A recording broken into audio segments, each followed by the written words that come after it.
뉴스 속 깊숙한 이야기를 들어보는 인터뷰 시간입니다. 자, 더불어민주당 원내대표 선거가 4월 말로 당겨졌다는 얘기가 좀 나오죠. 더불어민주당의 원내대표 후보들 저희가 차례로 만나보고 있는데 오늘은 네 번째로 박광원 의원 만나보겠습니다. 의원님 안녕하세요. 안녕하세요. 처음 뵙겠습니다. 반갑습니다. 주말에 있었던 네. 상황부터 좀 여쭐게요. 네. 이낙연 전 대표가 장인상을 치르기 위해서 토요일날 귀국했다고 하고 네. 빈소를 우리 의원께서도 가셨을 거 아닙니까? 네네. 혹시 네. 만나서 어떤 얘기 좀 나누신 게 있으신가요? 통상적 조문이죠. 아, 네. 고인의 예. 명복을 빌고 예. 또 가족분들을 위로하고 하는 그런 얘기고요. 특별하게 이제 많은 언론이 관심을 갖는데 정치적 얘기를 주고받을 그런 분위기도 아니고 또 뭐 거기서 국가 중대사를 얘기하겠습니까? 당내 예. 현안을 얘기하겠습니까? 예. 네. 통상적 조문이었습니다. 그 이재명 대표도 네. 이낙연 전 대표를 한 13개월 만에 만났다 이런 이런 상황이잖아요. 네. 두 사람도 전혀 어떤 얘기 안 나눴을까요? 지금까지 나온 뉴스를 종합해 보면은 두 분 사이에서 특별한 얘기는 없었던 것 같습니다. 예. 그러니까 이제 저도 그 조문을 가봤는데요. 그 장례식장이 열린 공간이고 또 많은 분들이 함께 이렇게 합석하는 그런 예. 자리이기 때문에 둘만의 대화를 하는 것은 사실상 어려울 뿐만 아니라 아니 뭐 언론이 워낙 또 그렇죠. 주시하고 있고요. 네네. 예. 그러니까 장례식장에서 그런 얘기를 하는 것은 또 아니잖아요. 더군다나 또 한 분이 상주기 때문에. 네, 그러니까 그런 게 이제 뭐 상식적이고 합리적인 그런 예. 거죠. 자, 그런데 지금 이낙연 전 대표가 이번에 3일상이 끝나면 바로 출국하는 게 아니고 한 열흘 정도, 총 열흘 정도 국내에 머무를 계획이다라는 네. 보도가 있었고 어제 서른 의원의 얘기를 좀 들어보면 이낙연 소위 말하는 NY계 이낙연 네. 전 대표 가까운 의원들이 만날 가능성을 전혀 배제하지는 않는 것 같은 얘기가 좀 있었거든요. 글쎄 저도 정확한 얘기를 좀 말씀을 드리면 네. 이 이낙연계 회동 가능성에 대한 질문에 약간의 시간이 있으니 자연스럽게 만날 수는 있을 것 이렇게 서른 의원이 얘기를 했습니다. 근데 아마 그 뒷얘기가 있을 겁니다. 네. 있을 텐데 특별한 얘기는 없을 거다. 뭐 그런 이제 얘기가 붙었을 텐데요. 예. 제가 듣기로는 이제 장례 절차가 최소 한 5일 이상 걸리지 않습니까? 네, 사무제까지 하게 되면.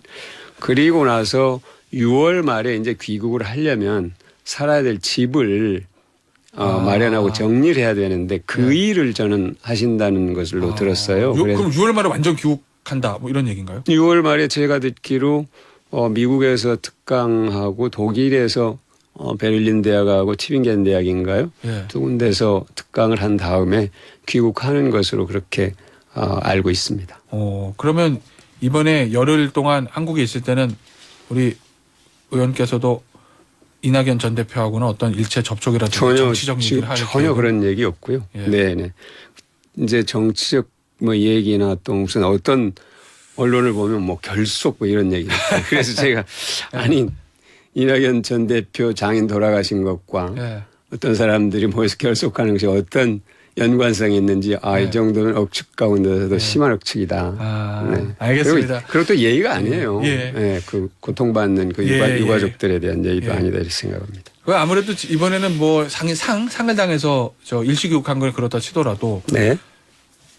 이 6월 말에 완전 귀국할 예정이다라는 그 부분과 관련해서 아무래도 6월 말에 이낙연 전 대표가 귀국을 하게 되면 그때는 더 언론의 관심이 쏠릴 수밖에 없지 않겠습니까? 이낙연계 소위 말하는 이낙연계 의원들의 움직임 또 비명계 의원들의 움직임 이 부분에 대해서 언론에 관심을 가질 수밖에 없을 것 같은데요. 6월 말 정도 되면 총선도 다가오고 있으니까요. 그것은 뭐 이제 특히 언론의 관심의 대상이 될 수는 있으나 예. 지금 단계에서 그것이 우리 당의 어떤 진로와 관련해서 뭐 영향을 미칠 것이다 뭐 이런 얘기를 하는 건 저는 굉장히 이른 얘기라고 보고요. 어쨌든 지금은 당 지도부가 있고 당 체제가 예. 정상적으로 가동이 되고 있으니까 그것에 따라서 움직이는 것이지 이낙연 대표는 사실상 뭐 그 대선 이후에 정치 활동을 사실상 하지 않고 있는 거니까요. 그런데 이제 외부에서 총선 1년 남았지 않습니까? 네.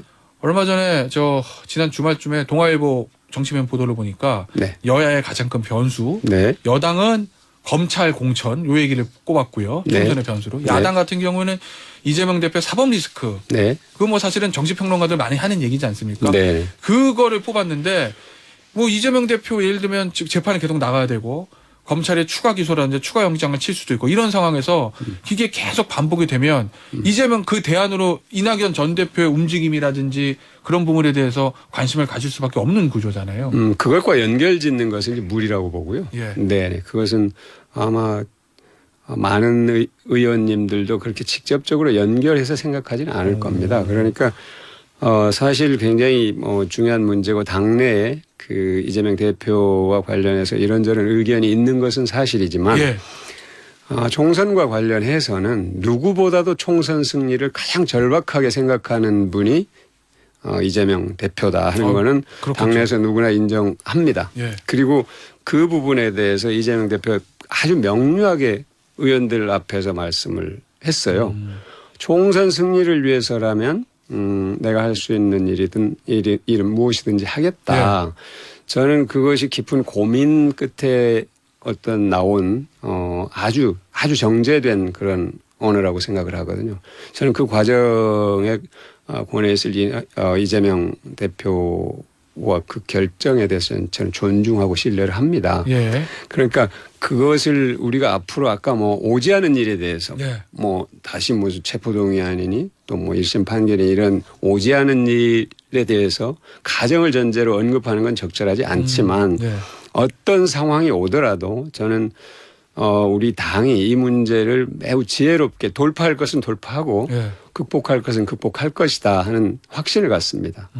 최근에 와서 당이 안정되고 균형을 잡아나가면서 통합을 하고 거기에서 총선 승리의 에너지를 모아가자 하는 어느 정도 기조가 지금 잡혀가고 있거든요. 예. 그런 점에서는 많은 의원님들이 거의 대부분의 의원님들이 이 문제에 대해서 매우 중대하게 생각하고 있는데 그래서 저는 더 신중하면서도 지혜로운 그런 길을 찾아 나갈 것이라고 생각합니다. 일단은 이재명 대표 체제에 힘을 실어주고 이 체제로 가는 것이 맞다 이런 취지의 지금 현재 제가. 이재명 대표는 의당 대표입니다. 예. 네네. 그러니까 그것에 대해서 이의를 제기하는 분은 없죠. 그런데 앞으로 어떤 올 일에 대해서 여러 견해들이 있는 것 아닌가요? 예. 근데 그거는 올 일을 미리 아하. 다 전제하고 그 예. 답을 마련한다는 것은 쉽지 않는데 그 부분에 대해서 이재명 대표께서 명확하게 언급을 하셨다는 겁니다. 예. 네, 그러니까 그것에 대해서 의문을 제기하고 곡해를 할 이유는 없다. 알겠습니다. 네. 자연스럽게 원내대표 선거 이야기를 좀 해봐야 될 것 같습니다. 언론의 보도입니다, 역시. 네. 당내 정확한 사실은 제일 맞추기 힘든 게 원내대표 선거 결과라고 하는데 네. 언론의 관측에 따르면 홍익표 의원과 우리 박광원 의원이 양강이다. 뭐 이런 보도를 하고 있던데 어떻습니까? 양강이라는 표현은 매우 조심스럽고요. 네, 그것은 또 다른 함께 이렇게 나서고 계시는 의원님들이 예. 계시기 때문에 그건 언론의 표현일 겁니다. 예. 그렇지. 지금 어떻게 의원님들의 속을 다 알겠어요. 제일 맞추기 어렵다고 하잖아요. 네, 제일 어려운 선거라고 합니다. 그런데 이제 저의 경우는 어쨌든 의원님들과 소통이 굉장히 중요하다는 것을 다들 절감하고 있는데 겸손하게 네. 절실하게 소통을 하면서 계속 저의 어떤 뭐라고 할까요? 속살을 보여드리려고 노력을 네. 하죠. 개인적으로는 제가 알기로는 지난번에 당 떨어지시고 재수하는 입장이라고 재수하시는 걸 제가 알고 있는데 네네. 나 박광원이 의원이 꼭 이번에 민주당 제1야당의 원내대표가 돼야 되겠다라고 하시는 이유는 뭐가 있을까요? 그것을 저를 중심에 놓고 보기보다는요. 네. 지금 우리 당은 어떤 원내대표를 원하고 있는가 이렇게 설명을 드리는 게 훨씬 더 이해하시기에 빠르지 않을까 싶습니다. 그러니까 지금 좀 전에 말씀드린 것처럼 우리 당이 그동안 소통이 부족했다. 당내 소통이요? 그렇죠. 당내 소통뿐만 아니라 국민과의 소통도 미흡했다. 두 가지 당 안팎의 소통을 얘기하고요. 그다음에는 그러다 보니까 당의 당내 다양성을 배려하고 존중하는 그런 분위기가 많이 좀 약해졌다. 그러다 보니까 균형이 좀 흔들렸다. 예. 그러다 보니까 당의 단합과 통합이 상당 부분 약간 흠이 생겼다. 이런 이제 쭉 연결성이 있는 그 거거든요. 말씀은 원보이스로 가서 통합하는 것보다 다양성, 다른 목소리를 존중하는 게 진짜 통합이다. 이런 의미로 제가 들립니다. 정확하게 말씀하신 건데요. 네. 사실은 민주주의 생명력은 획일성에 있지 않고 다양성에 있다는 것은 우리가 잘 알지 않습니까? 예, 그러니까 그렇죠. 역사적으로 강성했던 어떤 문화들도 대체로 다양성을 존중하면서 강성해진 것이고 아, 그럼요. 우리도 마찬가지입니다. 우리가 지금 세계적으로 문화적으로 좀 우뚝 설 수 있는 것도 소재와 주제를 다양하게 다 인정했기 때문에 제약을 풀어냈기 때문에 가능해진 일이거든요. 정당도 마찬가지입니다. 정당이 굉장히 견해가 왼쪽에서 오른쪽까지 스펙트럼이 굉장히 다양합니다. 우리 당 안에 169분의 국회의원님이 예. 계시는데요. 얼굴 생김새만큼 생각의 결은 다 다릅니다. 아유, 그래야죠. 그럼 본질은 똑같아요. 예, 예. 귀가 둘이고 눈이 둘이고 코가 하나고 입이 하나인 건 그건 예. 우리가 단합해서 내년 총선에서 승리하고 예. 지금 정권의 실정이나 또는 그 폭주는 막아내자 하는 그런 생각은 똑같기 때문에 충분히 의사를 모아나가는 과정이 필요한데 그 소통이 중요하다. 아마 그렇기 때문에 저에 대한 얘기를 할 때 소통을 하는 데 있어서 강점이 있다. 그다음에 통합을 이뤄내는 데도 충분히 역할을 할 것이다. 예. 최근에 이재명 대표 당 지도부가 그런 기조 위에서 인사를 했거든요.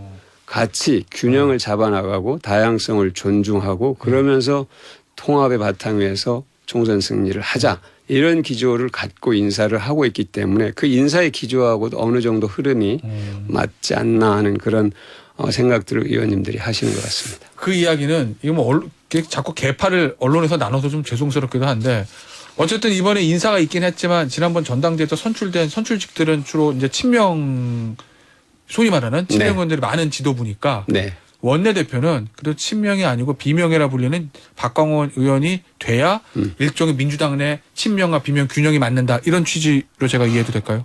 그런 뭐 취지에 더해서 제가 좀 전에 말씀드린 것처럼 당 지도부가 이미 예. 이재명 대표께서도 그렇게 얘기를 하셨죠. 지도부가 단일한 색깔로 구성돼서 다행이라고 생각했는데 지나놓고 보니까 꼭 그런 건 아닌 것 같더라. 알겠습니다. 하는 얘기를 하셨어요. 예. 그러니까 그 기조와 맞다는 거죠. 예. 그러니까 지금 어떤 뭐 예를 들어서 지도부와 가까운 또는 생각이 같은 예.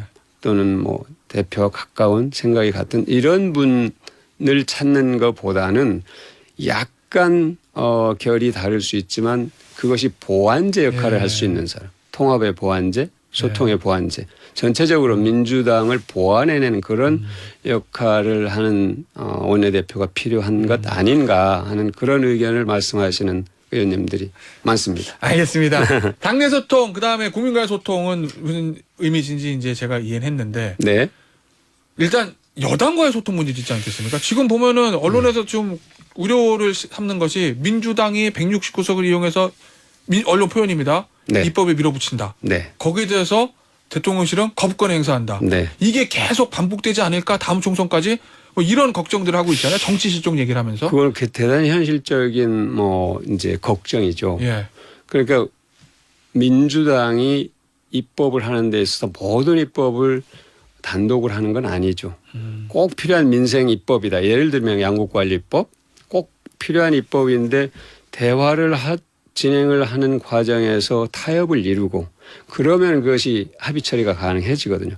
근데 어느 순간 대화가 됐는데 어느 순간 딱 막혔어요. 이건 뭐지? 그러니까 양국관리법도 여당 의원들 가운데서도 특히 농촌 출신 의원들은 네. 많이 찬성을 했다는 거죠. 그런데 어느 날 갑자기 바뀐 겁니다. 그러면 사실 그때는 이제 다수결 원칙이 민주주의의 뭐 지고지순한 원리는 아니지만 타협을 하다가 안 되면 다수결로 가는 것이 민주주의 방식이거든요. 근데 그것을 견제하는 하나의 수단으로 거부권이 있는 거는 맞습니다.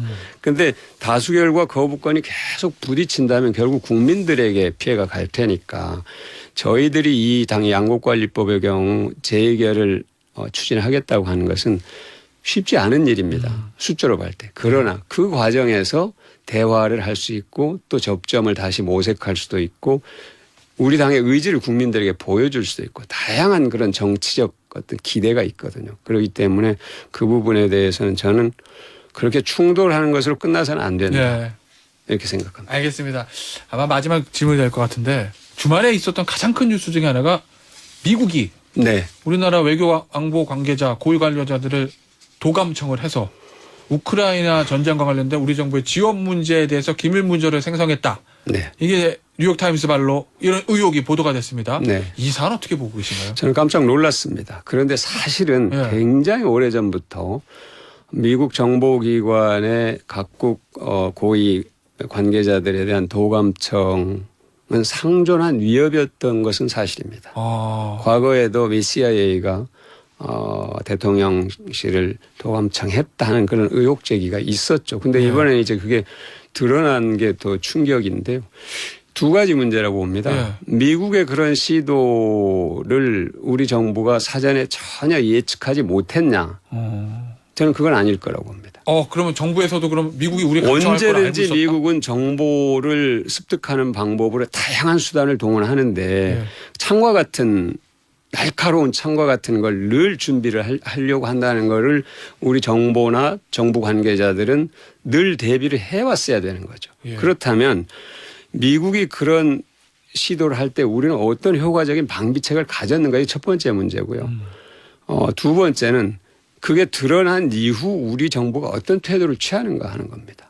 지금 우리 정부의 태도는 국민들을 납득시키기에는 매우 부족하다. 일단 대통령실 얘기는 미국과 협의하고 있다. 뭐 외교청을 통해서 알아보고 이런 취지. 협의 전에 예. 분명 우리 정부의 입장이 있어야 된다고 봅니다. 이거는 주권 침해다. 예. 하는 분명한 견해 표명이 있어야지. 강력한 합의가 있어야 된다는. 그렇죠. 말씀이시죠? 그러지 않고서 협의하겠다는 얘기는 국민들이 들었을 때 이거 뭔가? 이게 뭐지? 이런 생각을 가질 수밖에 없잖아요. 근데 미국 국빈 방문을 앞두고 대통령실도 좀 곤혹스럽진 않겠습니까? 물론 그렇죠. 그 점은 이해를 합니다. 그러니까 정부가 아주 노골적으로 대립각을 세우기는 쉽지 않겠지만 그래도 우리 국민들이 느끼는 이 황당함과 이 참혹함을 어느 정도는 대변을 해야 되겠죠. 그러니까 또 하나 이제 조심스럽지만 과거에 청와대는 그런 이제 정보 도감청을 방어할 수 있는 시스템들을 매우 구체적으로 겹겹이 쌓았을 텐데 지금 용산은 과연 그런 시설을 겹겹이 쌓았는가 하는 그런 생각도 일견 들어요. 그러니까 그 문제 우리가 반성을 해야 되겠죠. 정부도 반성을 해야 되고 다양한 분야에서 노력이 따라야 될 겁니다. 이거를 우리가 해소하고 막기 위해서는. 알겠습니다. 네. 오늘 여기까지 해야 될 것 같습니다. 지금까지 더불어민주당 박광원 의원이었습니다. 감사합니다. 감사합니다.